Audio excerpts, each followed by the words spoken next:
Центральная мечеть Сурхахи переполнена. Утром на 10-й день месяца Зульхиджа жители села начали праздновать один из священных праздников мусульман – Ид аль-Адха. Совершив праздничный намаз, верующие молятся за умерших. Также делают дуа за себя, своих близких и мусульманскую общину.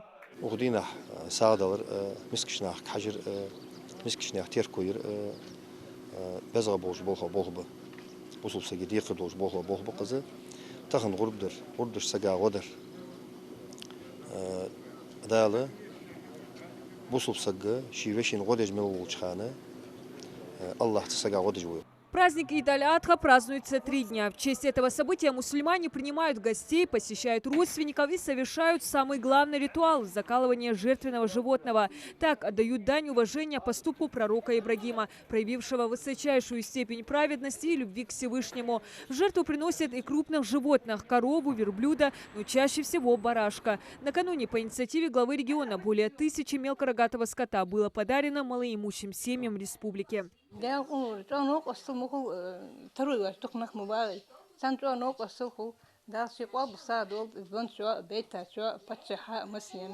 Тамерлан Нагуев еще не успел заколоть животное. Ждет брата-богослова. Барашек был подарен в рамках республиканской акции. У Тамерлана 5 детей. В семье пока никто не работает.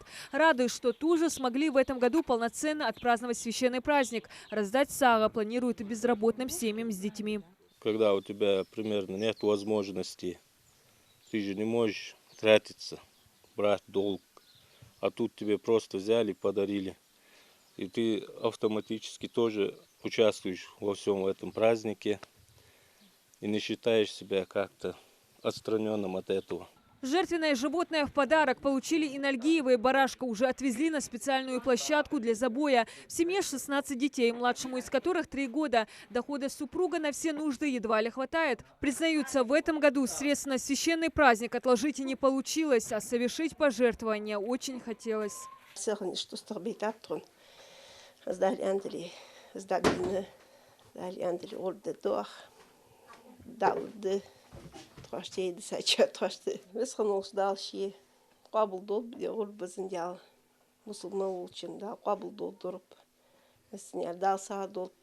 Всего для сельского поселения Сурхахи было выделено 15 животных. Республиканская акция охватила все 9 поселений Назрановского района.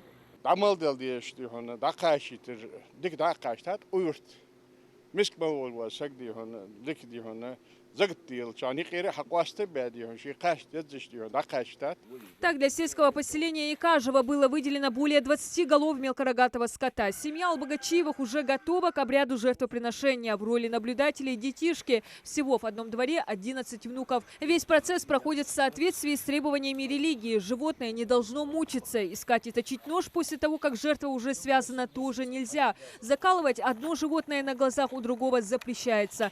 Действовать нужно с именем Всевышнего, пользоваться только остро заточенным ножом и быстро.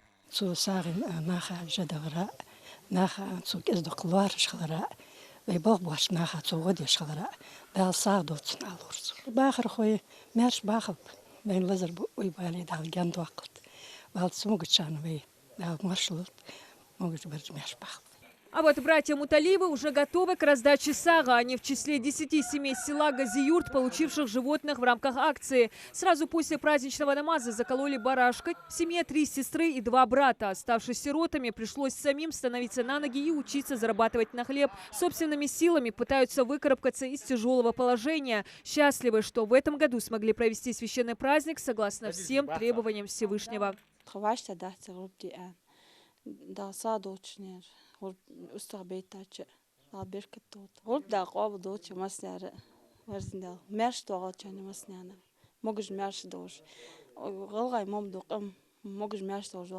Священный праздник объединяет людей, олицетворяет доброту и милосердие. Первый день священного праздника Ид аль-Адха стал официальным выходным по всей республике. Впереди еще 2. Многие закалывания жертвенного животного отложили на завтра и послезавтра, так как этот день совпал с пятничной молитвой. Диана Дударова, Ахмед Гандаров. Новости 24.